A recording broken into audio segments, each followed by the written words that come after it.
Welcome back to Daily Dose Septuagint Edition. Today we are taking a look at Psalm 110, one of the most cited passages in the New Testament. You'll notice at the top this is actually Psalm 109 in the Greek Old Testament ordering. We're going to look at verses 1 and 4. So let's read. Epen hakurias to kurio mu, kathu ek dexion mu. Heos an tho tus ekthrusu hupapadion ton padon su. And then verse 4. Omosin kurias kai u metamelethesitai. Su e hierus eis tu eis tanaiona kata tain taxin Melchizedek. Well, let's pick up with the first part of verse 1. Epan kurias to kurio mu. This is quite interesting. It's fairly straightforward to translate. It's just the Lord said to my Lord.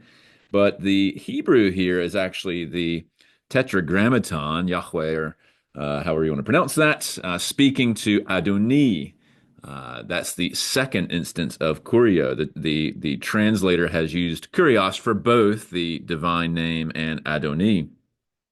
Jesus makes a big deal about this. He cites this in all three of the Synoptic Gospels, actually applies it to himself.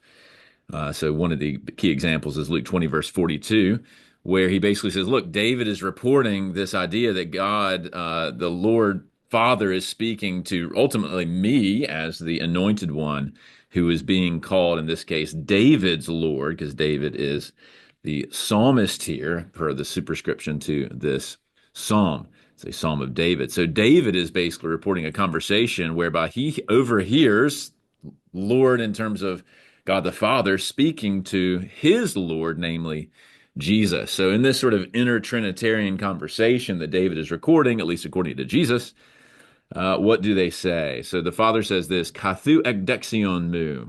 Kathu there is the present middle imperative from kathemai, which means to sit down. So it's an enthronement here. And then ekdexion, that's from dexios. So sit at my right hand. That's what the Father declares to the Son. Heos an tho tus ekthrus su. So tho there is the subjunctive for singular on the aorist of tithemi, so put or place. Heos on there is until or until which point I place. Then who's he going to place? Ekthrus there, this is a substantival use of ekthros, an adjective. So those who are hostile, most translators will say something like, until I place your enemies, taking it fully substantival. And then hupapadion there is a footstool, or something that's placed between your feet. So the Father says, I will place your enemies as a footstool beneath or under ton podon su your feet. And what's interesting is that a few times in the New Testament when this is cited, they don't cite it as hupapadion, they cite it as hupakato, which means beneath or under, as in Matthew 22:44. Then the Father famously declares in verse 4, Amosin kurios, so the Lord swears, or swore.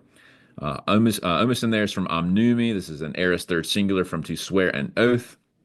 So the Lord has sworn an oath, kai u metamelethesitai, which is a bit of a mouthful, but that is the future passive indicative third singular from to regret or change one's mind. But in this case, it's negated, so he will not change his mind. Now, what is he swearing? To his divine Son, Su e hierus, you are priest. That's the word for priest there. Eis taneona, forever. The idiom there, or unto the age, but forever.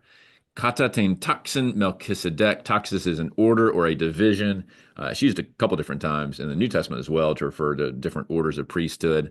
But this promise that Jesus is not only reigning at the right hand of God the Father, but will also be a priest of a different order, namely that of Melchizedek, the great mystery figure from Genesis 14, as opposed to Aaron. That promise is elaborated at great length in Hebrews 5, 6, and 7, as you can see. So Psalm 110 is used so many times in the New Testament, not only as a way to capture the ascended lordship and kingship of Jesus as the Son, who has been installed at the right hand of the Father, both in terms of pre-existence, but also his resurrection and ascension. But it's also used to describe his priestly ministry. So Psalm 110, very appropriately, was quite productive for the apostolic writers.